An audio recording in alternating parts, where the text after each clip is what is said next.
เขาเฮ็ดเวียงร่วมกับหลายภาคส่วนซึ่งว่าอาจจะมีทางเมืองทางแขวงแล้วก็คั้นกระทรวงนำแล้วก็โรงเรียนซึ่งว่าโรงเรียนมันเขาจะเฮ็ดเวียงร่วมหลักๆมันเฮ็ดเวียงร่วมกับเด็กน้อยเนาะซึ่งว่าเด็กน้อยจะมีความแตกต่างกันเนาะแล้วก็อยู่ในแต่ละจุดแต่ละบอนหันจะมีความแตกต่างกันทางด้านภาษาแน่เนาะการสนทนาการสื่อสารเจ้าบางนี่เขาสอนมันถูกเว้าเกี่ยวกับพวกอวัยวะเพศเขาจะสอนไปแล้วก็นักเรียนเขาจะน่าอายบางนี้เขาถามแล้วเขาก็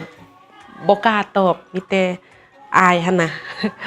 เห็นให้รู้สึกว่าเด็กน้อยที่ว่าอยู่เขตห่างไกลเนาะมีความกล้าแสดงออกหรือว่าแสดงแนวความคิดเห็นเกี่ยวกับทางเพศหันน้อยกว่าเด็กน้อยในเมืองเนาะเพราะฉะนั้นเป็นจุดดีหลายที่ว่าเฮาได้เข้ามาเฮ็ดเวียกตัวนี้ร่วมกับเด็กน้อยเห็นให้เด็กน้อยที่อยู่ในเขตห่างไกลนี้เขาเจ้ามีความรู้เนาะเกี่ยวกับเพศศึกษาแล้วก็รู้วิธีการรักษาดูแลตัวเองอาจจะเป็นในช่วงที่เขาเจ้าเป็นประจำเดือนเนาะเขาเจ้าก็สิฮู้ว่าโอ้ค่อยต้องดูแลตัวเองเนาะได้ในช่วงนี้นอกจากนั้นในแต่ละมื้อหลังจากที่ว่าเฮาฝึกอบรมแล้วหรือว่าเฮ็ดหยังแล้วเฮาจะมีการประชุมวางแผนร่วมกันเพื่อว่าในมื้ออื่นเฮาสิเฮ็ดจังได๋เฮาสิใช้รูปแบบวิธีการเก่าบ่เนาะหรือว่ามีรูปแบบใหม่ที่ต่างจากที่เฮาเฮ็ดมาแล้วเนาะเพื่อให้กิจกรรมมันไปได้ด้วยดีขึ้นกว่าเก่าซึ่งว่าทีมมนี่เนาะแม่นเฮามีการเฮ็ดเวียงร่วมกับนักเรียนโดยใช้คู่มือเมอร์ลินเนาะในโรงเรียนทำอิฐอาจจะเป็นโรงเรียนที่ค่อนข้างยากเนาะในการใช้ศัพท์ภาษาซึ่งว่ามือต่อมาแม่นเฮาได้เปลี่ยนรูปแบบวิธีการซึ่งว่าเฮาจะให้เด็กน้อยมีกิจกรรมหลายขึ้นเห็นให้เขาเจ้ารู้สึกม่วนและก็บ่กดดันเวลาเฮ็ดเวียงร่วมกับเฮาเราคิดว่าการมาเรียนนี่มีผลดีหลายเพราะว่าเขาจะบ่ได้แบบย่านตื่นจังนั้นน่ะเขาเป็นแล้วเขาแบบจะได้เตรียมพร้อมรับมือกับมันเลยตอนนั้นเราได้เข้าโครงการนี้ก็เราหันเว้าไปก็แม่นเข้าใจหลายต่อกับการที่ได้ไปฝึกอบรมเนาะก็มีการเปลี่ยนแปลงหลายเข้าใจแบบบานมันส่วนหลายเขาเจ้าโครงการนี้จะมักเว้าถึงการเป็นประจำเดือนของแม่หญิงเลยเนาะจะเฮ็ดให้เราเข้าใจกับเกี่ยวกับการนั้นเราว่ามันบ่เป็นความปัญหาสำคัญส่วนหลายพ่อมงเขามักน่าอายเนาะมักน่าอายต่อกันเป็นประจำเดือนหั่น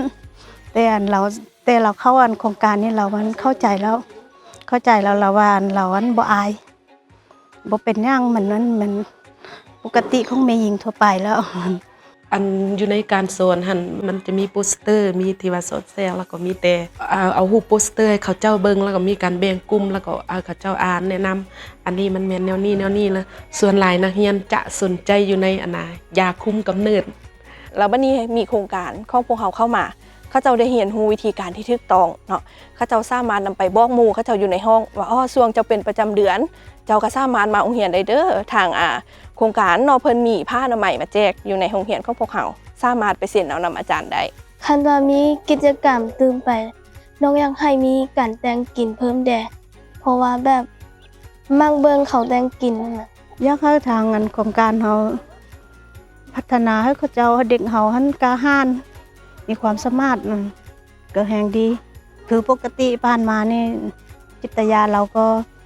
หากันไปโรงเรียนซุมื้อก็ฮักกล้าหาญอยู่ตอบคำถามหยังก็ตอบได้